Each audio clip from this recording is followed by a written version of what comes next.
It's a huge overtime win for the Utah Hockey Club as they beat the Philadelphia Flyers. I'm Tom Callahan. Let's talk about it. We'll look back. Dylan Guenther, heck of a game out of him. Mikhail Sergachev, too. And now that they've won the last game before they go on this big road trip, we're going to look ahead to what Utah Hockey Club will face once they leave Delta Center. Stay tuned. The Locked On Utah Hockey Club podcast starts right now.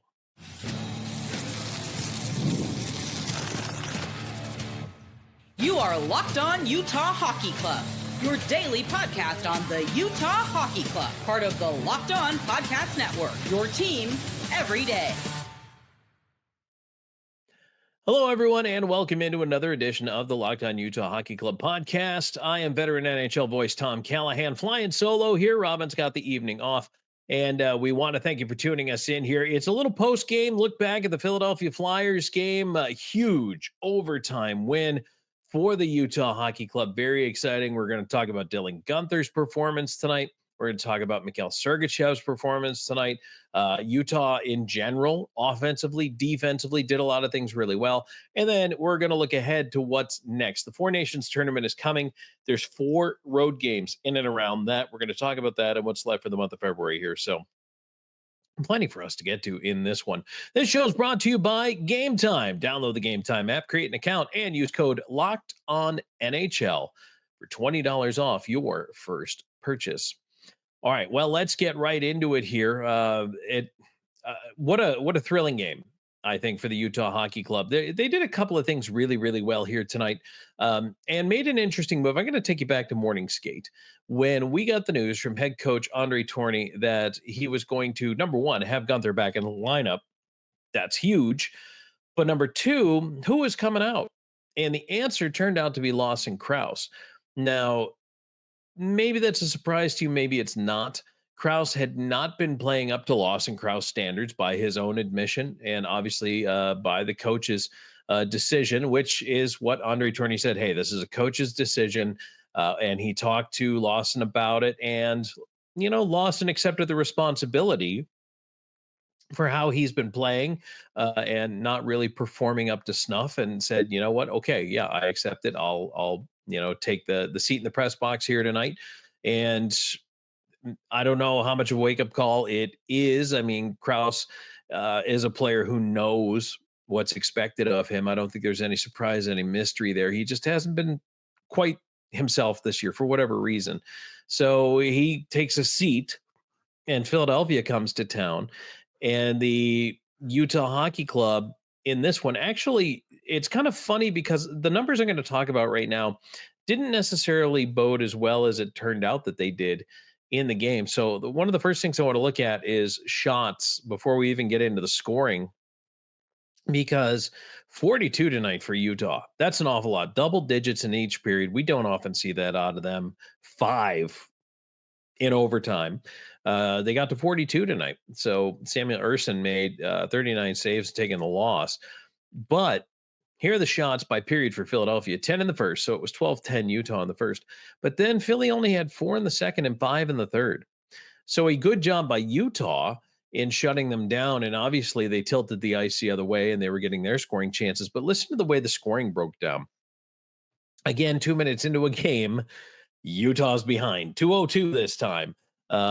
Abel scores from Sanheim, 2:02 into the game. And I don't know what it is about the starts. Utah Hockey Club still struggles to start games on time. Maybe they should tell them the game starts at 6:30. I don't know. They just don't ever get out of the gate as well as I would like them to, and I think Andre Tourigny would like them to. So you're down 1-0 early, but you don't give up another one. That's huge. At least you don't compound the mistake. Well, they tie it up. Sergachev at 3:32 of the second period. That's an even strength goal. In fact, all goals were even strength tonight. Sergachev, that's his 10th from Gunther and Barrett Hayton. And it was a really nice shot, too, by Sergachev, and ties that game up. But shifts before or after giving up a goal or scoring a goal are so huge. And again, a disappointing response here, because less than a minute later, 57 seconds, Forrester scores and Philly's back in front. And Utah, just these little things that take the wind out of their sails. And I think against a lesser team than Philadelphia, that can really turn into a loss pretty quickly, a game that can get away from you. This one didn't, though.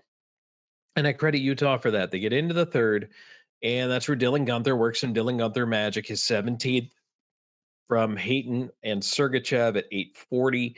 And that ties the game at 2, sends it to overtime. And this overtime goal was just an incredible piece of heads up play by Clayton Keller.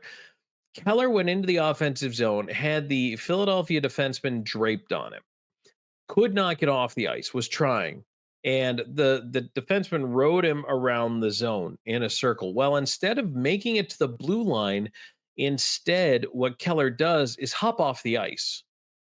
So because he's out of the play and no one subbed on for him, Gunther cuts in over the line just just as Keller clears the ice. So he's onside, even though Keller got on the bench, I don't know, 8 feet inside the blue line. That didn't matter. He's no longer in the play. So that play is onside, and that's why there were only 2 Utah players on the ice when Gunther broke in over the line. Somebody hopped on for him, for Keller, on the other side of the blue line. So they were onside. That is why this goal happens. This goal is a heads up play by Clayton Keller. If he doesn't do that, this is a different story because that shot never happens. Gunther can't come in. But you could see Gunther's winding it up and he's cutting in right-hand shot. He's coming over towards the bench. And you could see Keller is hustling and he's beelining for the bench. And so they knew, the two of them knew what was going on there. Keller knew he had to get off. Gunther knew he was going to have a chance. And Gunther comes in and scores with a second to go. Actually, I believe it was under 1 second to go. 4:59 is the official time of the goal on a 5-minute overtime. Just under the wire, but it counts. Great shot, picks a corner. Gunther's got 2 goals and an assist in the game, plus the overtime game winner. That is absolutely massive. So a great heads up play there. Loved it. Couple of things that I thought were big in this game. I want to take a look at the stats page here on this game. I'll throw that up here now for you. 3-2 in overtime tonight. 42-20 were the shots on goal, which is fantastic. Power plays. Look at the power plays. Utah was only in the box once. Now, Liam O'Brien had a scrap in the game. As a matter of fact, he was the only guy to go into the penalty box. O'Brien had a fight with Delorier. Pretty good tilt. It wasn't bad. It was good. I enjoyed it. And then there was a delay of game call against the Flyers, which I didn't know if we were going to get that or not, but we did. And then a couple more power plays, but Utah doesn't convert. O'Brien ends up back in the box or tripping later on. But I really like the fact that Utah stayed out of the box quite a bit tonight. That's huge for them. Get a sip of the old water there. I'm talking so much. I'm so excited and enthusiastic about the way this goes and what I get to share with you on the show that I dehydrate myself. Face-offs won 43-26 in favor of Utah. Also, my boy Kevin Stenlund, got a hats off to him, won all 5 face-offs in overtime. He went 5-0 in the OT and got himself back to positive.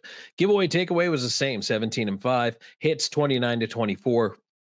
Nothing too unremarkable there, but a good game all the way around by the Utah Hockey Club. And again, against a Philadelphia team where you give up the early first period goal, you give up a goal right after you tie it. Those could be such big deflators.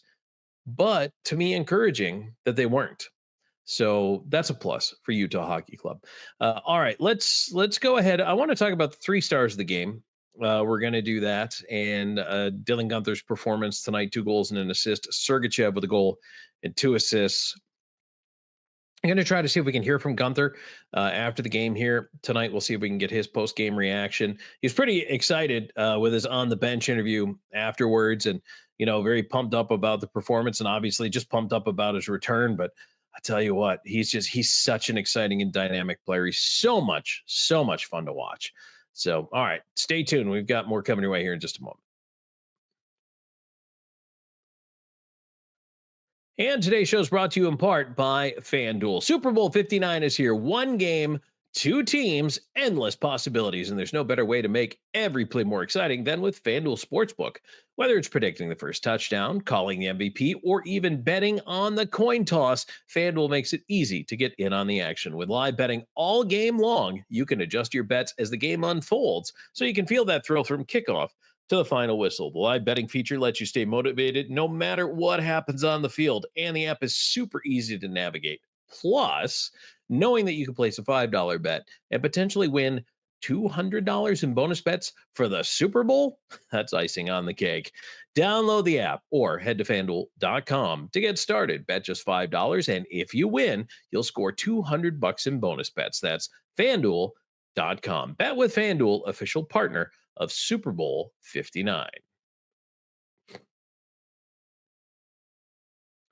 Okay, so FanDuel, pop the banner up there for you. Don't forget to go to fanduel.com, a sponsor of this show. And as we're talking about what's going on here with the Utah Hockey Club, told you they're going on a road trip here in a little bit after this OT win against Philadelphia. That's absolutely huge because now they finish with a win, and an overtime win isn't as good as a regulation win, but I'll take it. Any 2 points right now is huge. So that's absolutely big for them. And let's pop up 3 stars tonight. So as you look at 3 stars this evening, hard to pick anybody but I think Dylan Guenther, 2 goals, 1 assist, overtime game winner. Fantastic game. When he comes back, again, dynamic. You see what you've been missing out there. He was just everywhere tonight, really battling to make plays, battling to make things happen. And he did. He was in on all 3 goals. And again, scoring that OT game winner is huge. Then you've got Sergachev, 1 goal, 2 assists tonight, and a +2 rating. So a great game out of number 98. And then Urson, hard to argue a 3rd star for him. 42 shots, 39 saves. He gets the overtime loss. So he gets Philadelphia a point. This Flyers team has been struggling a little bit here lately, but that's big. And, Gunther, again, just a massive performance, him coming back. Crouse out. Now the question is, does Crouse sit another game? I don't think he does. I think this was a one-time thing, but I guess we could find out. I mean, sometimes, Andre Tourigny may say, hey, if it ain't broke, we're not going to fix it. But I think he'll be back next game. So a little bit different look for Utah here tonight. And looking ahead to what they've got going on, it's the calendar's not the easiest for them. And talking about it in the Philadelphia preview show yesterday, Columbus, Carolina, Washington on the road coming up here. That's Thursday, Saturday, Sunday. So they go back to back, Carolina to Washington. It's not that it's that far, but here's the weird thing about it is Saturday is an afternoon and Sunday is an afternoon. They're actually morning games for Utah fans. 11 a.m. on Saturday, which is 1 o'clock Eastern, and then 10:30, which is 12:30 Eastern on Sunday against the Capitals. That's a tough stretch. Columbus is a good team, although they did lose to the Sabres, but that's still a pretty good team. And I really like Columbus a lot, and they are still a playoff team. Carolina is a playoff team that just made a trade and is getting better. Washington has been a top dog all year long. Ovechkin's closing in on Gretzky, which, by the way, I think he's going to get there before the end of the year. The way it's going, I feel like he's going to do it. It's going to be high drama. Watch game 82. Ovi's going to tie it or beat it. Maybe he'll do both. Maybe he'll come in, tie it, and beat it. So we'll see. But then you're off for 4 nations. There are no games from the 10th all the way through to the 21st. And then back at it against the Kings in LA on the 22nd. That's a Saturday night. And then Sunday at home against Vancouver, 6 o'clock. So then Tuesday, Thursday, you round out the month with Chicago and Minnesota. Huge stretch of hockey right here. I'm so glad they did manage to take out the win in overtime against Philadelphia. That is huge. They needed that. Disappointing that they lost to St. Louis, but this has kind of been the way it's gone this year. And Utah, the reason they keep giving us hope is because they keep putting in games like this where it looks like they're not having their best night, but then somehow they find a way to win the game. And playoff teams do that. They're not having their best performance, but they find a way to pull it out. And they did that tonight. Now they just have to start doing it against better teams. So but it's not going to be an easy stretch, fans. I can tell you that, but it's one that we could talk about and maybe have some fun with as they go along. But I'll tell you what, this Utah Hockey Club, I bet you they're going to end up pushing it down to the wire. I get that feeling. So, all right, let's try to get some post game locker room reaction in here. So stay tuned. That's coming up next. And today's show is also brought to you by Game Time. Are you looking for tickets to your next big event, whether it's a concert, a comedy show, or even a sports game, right? We all love the good old sports game. Finding the right ticket at the right price, well, can be a headache. But with Game Time Picks, it's never been easier. I'm going to tell you how it works. With Game Time Picks, the app does the hard work for you. It curates the best deals so you don't have to waste time searching through endless ticket listings. I love using Game Time Picks. Here's a couple of reasons why. So we talk about the curation of the deals. Makes it much easier to find a great seat at a great price. The super deal is where it's at. That's how it highlights in all areas of the venue, no matter where you're going, for what show, what event. It'll highlight these super deals for these prime seats. And of course, you get the panoramic view, what it's going to be like when you're sitting in that seat. Toggle on your all-in pricing. I keep telling you that. Please do it. Toggle on the all-in because it's not on by default, and you will see what it is out the door for your 2 tickets, 3, 4, however many you're buying. So definitely do that and check out the view for the seats as well. I love it. So the awesome part of all this, you're covered with Game Time's lowest price guarantee. If you find a better deal somewhere else, they'll refund 110% of the difference. Plus, your tickets are guaranteed to be delivered on time with easy cancellation if something opens up. Take the guesswork out of buying tickets with Game Time. Download the Game Time app, create an account, and use our code LOCKEDONNHL for $20 off your first purchase. Terms apply. Again, create an account and redeem code LOCKEDONNHL for $20 off. Download Game Time today. Last minute tickets, lowest price guaranteed.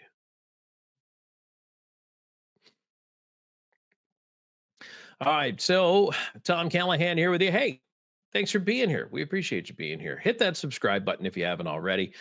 We appreciate you downloading and listening to the podcast, or if you happen to be watching, we appreciate you checking us out on YouTube. Going to try to do a little bit more. I'm sure you saw some of the work we're doing with YouTube Shorts.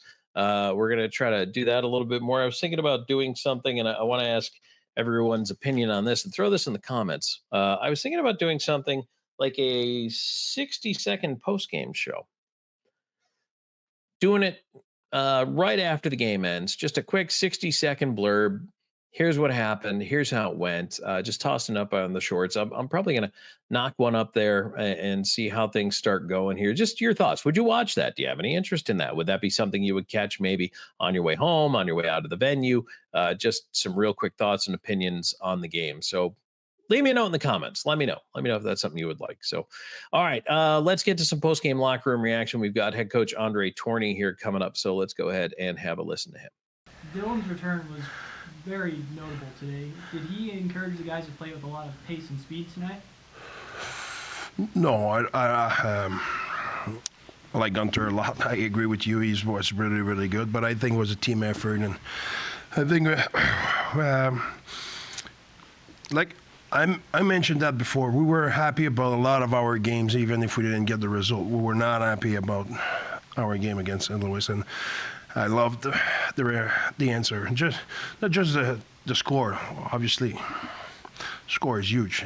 That's what we're playing for. But the intensity, the battle level, the number of battles we won, the way we reload, the way we went at the net, the drive to the net we had. You know, I think everybody did their part. Were you confident that it was a goal? In overtime? Yeah, were you worried about maybe a penalty or the time clicking down? No, I was worried about the offside. If you watch the play, Cal's instead to change on this side of the blue line, he changed on the other side of the blue line, so thanks God he was off the ice, because that would have been a tough pill. But he told me after, he said, almost doesn't count. I said, you're right, almost doesn't count. So he's right. How big was this win for momentum, continuing into this week ahead of formation? Absolutely huge. We still very much believe We don't look the score elsewhere, but we know Calgary lost. You know what I mean? And we know Vancouver is up by 1 after 2, but the point is we believe in it. So we know at this point we'll need a little bit of help, but we didn't take the the straight line, but we can make it, and we'll fight for it. And now we need to go on the road and have a hell of a road trip. How much confidence does Dylan Guenther have in himself that looks like he kind of knows he's going to score when he's out there? Well, he did it all his life. You know, he did it all his life, and he has no reason to not be confident. I think that's the way you have to play when you're a hockey player. You need to believe in your ability, whatever is your ability. You know, if you're a shutdown D, you know you will win your battle. You know you're stronger, you're more competitive, you're more smarter in your own area, or whatever it is. Same thing for a goalie. You cannot go out there and thinking, oh, I hope I will stop that puck. That doesn't work. You know, you need to be confident. You need to have the attitude of, give me the puck. You know, it's just same thing in every sport. You know, I play baseball. If you play baseball, if you don't want the ball, you will screw that up. You know, I play baseball, and I was calculated out, and I was hoping for the ball arrive to me when there's one out in the ninth inning, so I can run the double play and win the game. That's the mentality you must have. What is it about Dylan's shot that he's able to like get a lot of velocity on it, but just not the cleanest? I would love to give all the credit to our skill coach, to check here, but there's a little bit of God gifted in that, and he works at it, and he has the skill set. He's a hell of a shooter. I want to ask about two different players, their games tonight, Liam O'Brien and Nick Eastman. Yeah, I think Obi was really, really good. Maybe his best game of the year. I think his line was really good. They generate good offense. They were stingy defensively. They gave us momentum at key moment. It'll be a big fight. You know, there's a lot of positive in his game. Great game.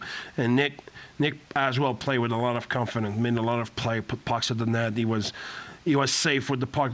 Safe, no, not the right word. Not safe in the sense of not making mistake, in the sense of assertive. He had the puck. He was assertive. He was making play.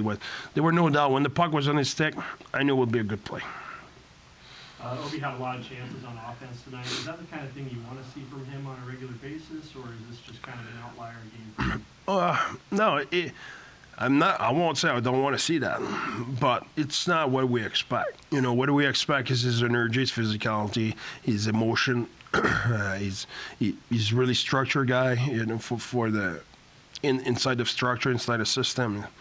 His textbook. I get chirped sometimes when we show clips of system almost perfection. Obi's in one of the out of two clips, and I get chirped a little bit. But that, at the end of the day, that's part of his tools. And if you look at Obi 4 years ago, what we asked him to improve is it's a skill, it's making play and being able to make the next play, and he did tonight.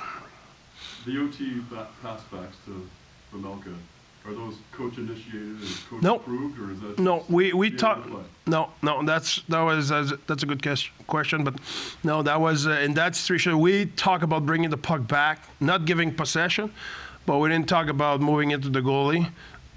But I think that was a really good play. I thought that was because we were trapped. At that time, we had two guys changing. Johnny's trapped. That's it. We either lose possession or we move it to veg. So, great play.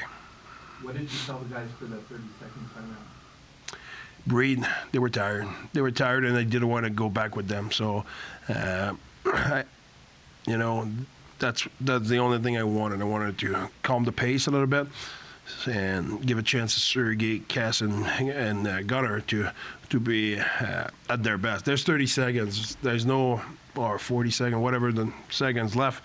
There were no need to save the timeout for nothing. I think they were at the end of their gas tank. So just thought the 30 seconds will be a welcome addition. So Stanley won the draw. I think that's another thing. We had a really good overtime. We had a lot of possession, a lot of chance. It started with Stanny. Stanny won every draw. He went out there to win.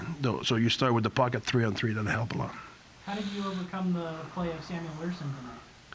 Well, we put pucks in the net, went in the net, and we had good player. That's how we did it. I think that he played a really solid game, and you know that Philly need to give them credit. The way they play, they're really competitive. Every battle we had to invest ourselves in the battle. You know, in hockey language we always say we need to put our nose over the puck and dig in. There's no easy battle winning just extending your arm. You need to put your nose in there and put all your weight in it, and they're competitive, and the boys did.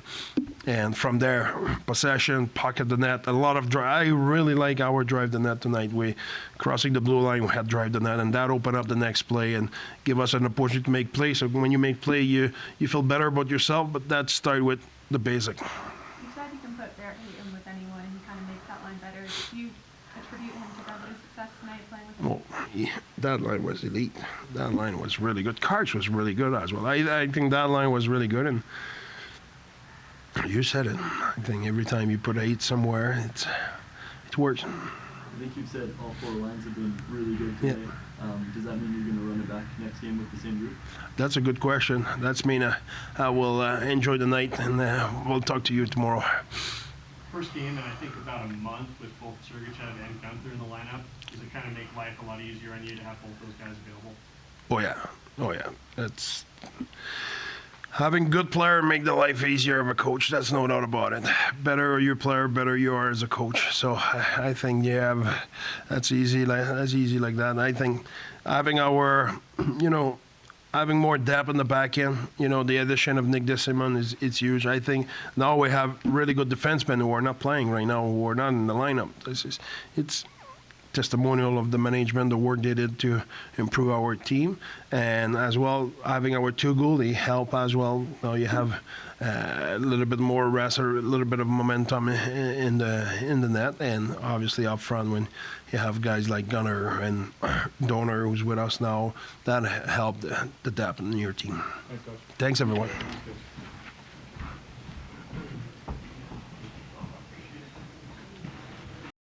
All right, and now we're going to see if we can hear from Dylan Guenther.